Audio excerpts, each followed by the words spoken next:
So, Good Boy is the story of Indy, a very wonderful little dog that is in some sort of haunted house. Some sort of haunted, demonic, something situation with this very meaningful owner named Todd, who is present, but kind of just hanging out in the background for the movie. Think like the parents from Peanuts, right? Or like the mom in Tom and Jerry. You kind of have your human character, like you see the feet, you see him in the background, you never really see him head up. They're just kind of doing their thing. They're on their own track. And Todd is out at the old family homestead to get away from the world and kind of reset, get away from his digital trappings and maybe some problems at home where he lives alone, I think, with him and his dog Indy to hopefully just get out to the wilderness for a while. But while out there start to be some bumps in the night. There start to be some things that go wrong. And Indy, while Todd is asleep and, milling about, being himself, has to kind of travel into the house and figure out what's going on. Could be something upstairs, could be done something downstairs, or maybe something in that nefarious basement, right? With that door under the stairs where anything could be going on. It is a quick movie, 76 minutes, and uniquely shot mostly in the house of the director. It took about 3 years to make. The director is named Ben Leonberg. It's his dog. Indy is his dog, and he shot it along with his wife, who helped him put together most of the movie. You wouldn't know it if not for some behind-the-scenes stuff that maybe we'll talk about at the end. But otherwise, I want to focus on the movie proper. The movie is Good Boy. Andy, what'd you think? So I enjoyed this more than I thought I was. I'm not a dog person. I'm not a dog film person particularly. I think it helps that they used a real dog, like the real dog Indy, and they showed some behind the scenes stuff where they really have to do a lot of animated things to get him, to react the way they want. But I think that really helped the film. This is creepier than I thought. Like it kind of gets under your skin a little bit. It is filled with kind of stereotypical horror things, bump in the night, shadows. There's what's that sound downstairs? But it is interesting seeing it from the dog's perspective. Like a lot of times when you go into a haunted house, you'll, like people have strange dreams or they have visions, and we see that through the dog's perspective. The dog has strange dreams and the dog has strange visions. It also does a smart thing of we never really see our protagonists above the waist or on their face really. So it does really keep the perspective on the dog. This reminded me strangely of Skinamarink in a way where you have a lot of that peering into the darkness, peering through, like what is that? Is that a shadow or a man? That sort of thing. It's creepier than I thought. It's not scary, but it might be for some. And I feel like it's shot really well. A lot of times these Shudder things look really, really cheap. And this is shot, like I said, it's shot convincingly well in Ben Leonberg's house, which I think kind of helped things. So I really enjoyed this more than I thought I would. Yeah, the dog is perfect. Indy is an amazing dog for this feature. He's cute and he seems smart, and ultimately, like, he's kind of quiet. He does not bark a lot. So he's very good at looking kind of serious and like looking in this direction and looking in that direction. And like it seems like that's a lot of what's going on in the movie, right? The dog doesn't know he's in a movie, but like he has to kind of seem like something is serious or wrong. And I think that's part of the reason that the illusion of horror works so good, because our protagonist is powerless. He cannot do anything to stop whatever might be coming. The most he could do is bark and maybe bite, but otherwise he has to like run, hide, try to get his owner's attention. And there's a lot of like really good dog stuff in this movie that isn't just limited to like the horror. Just a few minutes into it, after title cards, we get this wonderful montage of Indy growing up, like from puppy and being adopted to like running around in a field with their owner and get a little older, get a little bigger. And like, I'm not a dog owner, I'm a cat owner, but like just that montage, just that first few minutes is emotional in its own way, because you see the life of this like animal come together and how sweet they are and all these wonderful moments, right? As far as I know, Ben used his own footage along with probably stock footage to put that together, but like outside of that, once we get into the movie proper, like that Indy has no power. Like Todd takes him to the house. Indy doesn't want to get out of the car. He's like, come on, we're going, they go up to the house and he's like, I don't want to go in there. He's like, come on, we're doing it. Like your protagonist is just continually pulled in and just has no say. And then when Todd leaves for work one day, Indy's like left at the door and starts doing that thing all dogs do, where he kind of starts crying and whining and runs and like sits in a window. And then it does a jump cut from like afternoon to night. And Indy's just still parked in that window, just waiting, like just looking out for this guy to come home. Like he has no control over what's going on in the house. He has no agency. So following this creature that cannot talk and cannot emote, like really, in a horror movie kind of works. It kind of works good, like better than I thought it would be, even if the scares aren't like really brutal, visceral scares. Like it's a lot more tonal, it's a lot more atmosphere. Skinamarink is a really great comparison. I thought of that. Mostly because it's a lot of mid-century modern house stuff, right? Like it's a house like you and I have lived in our lives. And it's a lot of still camera work, for sure. Like when you're trying to direct a dog, you don't want to have a camera moving around a lot because animals look at cameras. So it's a lot of like camera up in the corner, camera over here, down here under a chair. You know, a lot of like sneaky stuff like that with appropriate movements, for sure. Like there's some good stuff in there, but a lot of pans. I thought a lot of like Presence, the Steven Soderbergh movie. Yep. Like we watched that. Yeah, similar kind of vibe. Like there's something kind of going on here, but we don't know what. I think all of that works good, for sure. I think where Good Boy falls apart is it does end up being a little boring. Like I was thinking of titles for the thumbnail for this, and I thought of like Good Boar, which isn't very funny, but like there are moments where it drags, for sure, where it's like, okay, nothing's really going on, or we know that Indy senses something and we can't really figure out what it is. In those moments, the short runtime helps immensely because we move through it pretty quick. Even if it starts to get a little slow or there's a lull, if you get up and go to the bathroom or check your phone or something, by the time you're back on it, like you're there. So those are small complaints in a movie that otherwise is like a pretty good creative exercise, I think. Yeah, I think our human characters could have been fleshed out a little bit more. Maybe you could do some flashback to, you know, just building their characters, and that would have added on to the runtime a little bit, maybe fleshed it out. Also, I mean, this is done on the barest of budgets. You know, if you could have had some more human characters than the few you have, I think that would have helped. I do like that it's kind of a mystery what's going on. Like most haunted house things, it's like, why is it haunted? Why is this evil here? Where did it come from? What does it want? And we spend a long part of the film trying to figure out those things. Is it because there's so many things? Is it a good spirit? Is it a bad spirit? Is it trapped? Is it malignant? Like what are we expecting here? And is the house haunted? Is the man haunted? Yeah, right. Like how does this work? Yeah, what are the rules?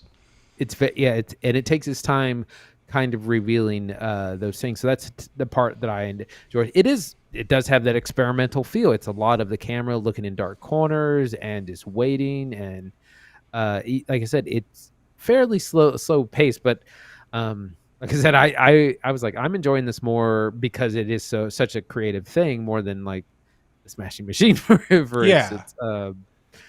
So yeah, me too. Yeah, no, and like some really smart decisions in the production too. Like again, Indy's a great pick, but like choosing to have Todd always wear a plaid shirt is just smart because you immediately recognize him every time. Like it immediately is like in every flashback, in every one of those opening montage shots I talked about, the emotional stuff, he's wearing some sort of plaid.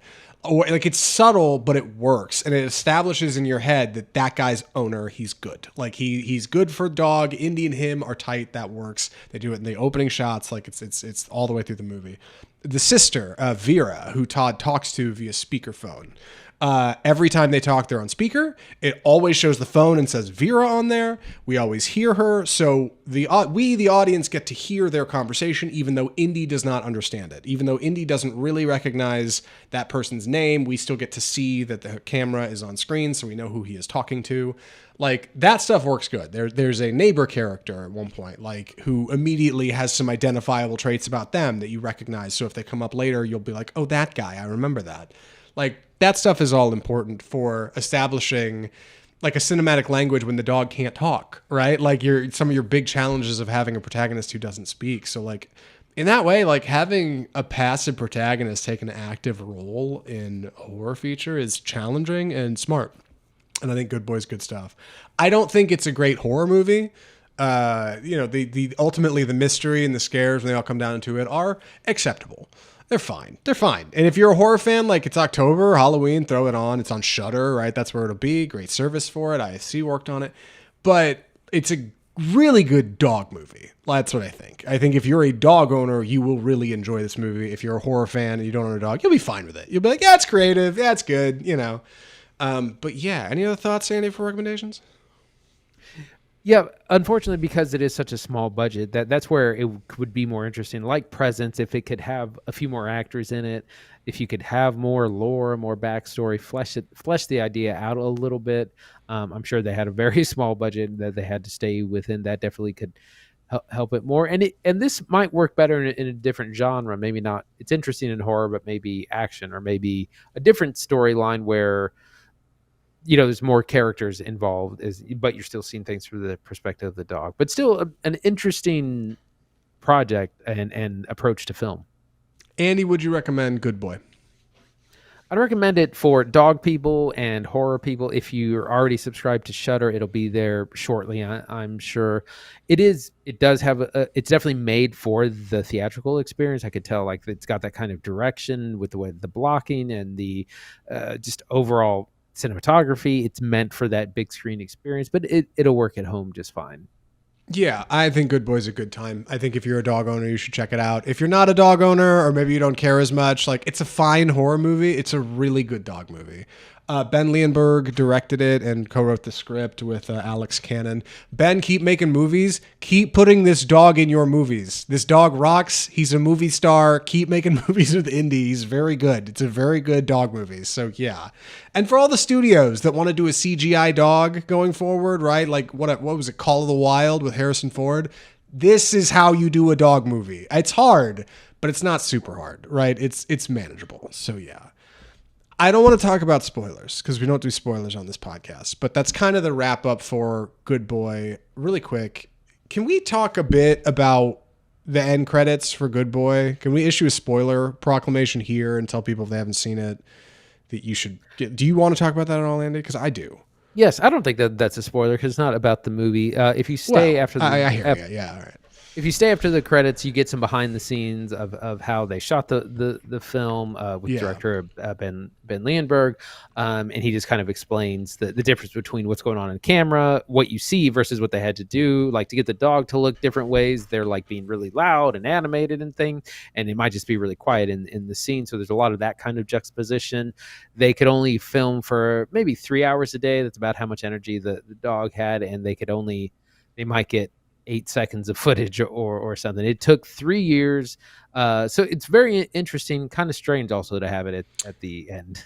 Yeah, it's such a weird move. It's so funny when I saw this. There was a guy sitting in the row in front of me, and he got up at one of the worst times ever to get up and get popcorn. It was like right at the climax of the movie. And he got up to get a popcorn refill or leave. I thought he might be leaving because the twist when it's revealed is like right at this climactic moment. And I thought he might just be like, yep, I got it. I'm out of here. This movie sucks. I don't know what he thought. But he comes back right as it hits credits. He sits in his chair and credits pop up, like directed by Ben Leonberg. And I was like, that is hilariously bad timing to get a popcorn refill. You missed the whole end of the damn movie. But then you hang out through the credits and there's a surprise end credit sequence. There's not really a tease, for a follow-up here. But that end credit sequence, like Andy said, is like an 11-minute featurette. That's like, hi, I'm Ben Leonberg. This is my dog, Indy. Here's how we made this movie. And it's all about the making of it and how difficult it was to make and the challenge and why it's like such an accomplishment. And like, I see all that. It was baffling to me at the time because it so undermines the horror of the movie. It gives away the whole illusion. It's like if David Copperfield was at the end of a presentation and goes, and now, here's how all the magic happened. Let me show you every trick. Here's how we did this. Here's how we pulled that. We pulled this thing over here and that trapdoor opens. Isn't that cool? Thanks, guys. Enjoy the show. And I thought that was so weird. I thought it was so weird that you would make a horror movie and then at the end go, here's how we made all of it. Normally that's like DVD commentary stuff, behind the scenes stuff. But ultimately, it leaves you leaving the theater with a different emotion. It's not, that was a fine horror movie. That was a really great dog movie because showing you how the dog works and how he worked with the dog and how they made this all possible, like really underlines like the larger exercise here, which is not that this is a horror feature, but that it's a dog movie. And like, in that way, I was really charmed by it. And maybe more movies should do it, but it was very odd. I was like, oh, it was like a YouTube video. I was like, oh my God, there's like it's like a 10-minute how it's made at the end here. And I had so much enjoyed what I'd seen already. I guess I didn't think that average moviegoers don't know how any of that happens. Like that to them, that's all a surprise. And everybody stuck around and watched. Nobody got up and left. Everybody in my theater was into it. Yeah, It was interesting. Like I said, it's interesting to see. It does kind of. It's a big jarring shift from the rest of the film. The struggles of independent filmmaking. Because Mm, they're using his house, his dog, him and his wife, yeah, shooting all this stuff. So yeah. it's interesting. It's interesting. Yeah, it was very odd. I can't remember the last time I saw a movie in theaters and got to the end and they were like, "Here's the behind the scenes of like a when the film came out." And this is a limited release. Like, it was a very interesting button to put on the end of that movie to decide before it goes to theaters. Hey, you know what? We should include this thing on the end so that when people walk out of the theater, this is what they're thinking about. And like it, on the one hand, it seems to undermine parts of the film. On the other hand, I think it does the best. I highlights what's so great about it, which is this dog and his relationship with his owner, which is important. So with that, we should wrap up the episode 310 of Off Script Film Review. What are we watching next week, Andy? So we're gonna be watching Tron Ares, the long-awaited third film in the Tron series, starring Greta Lee, Evan Peters, and Jared.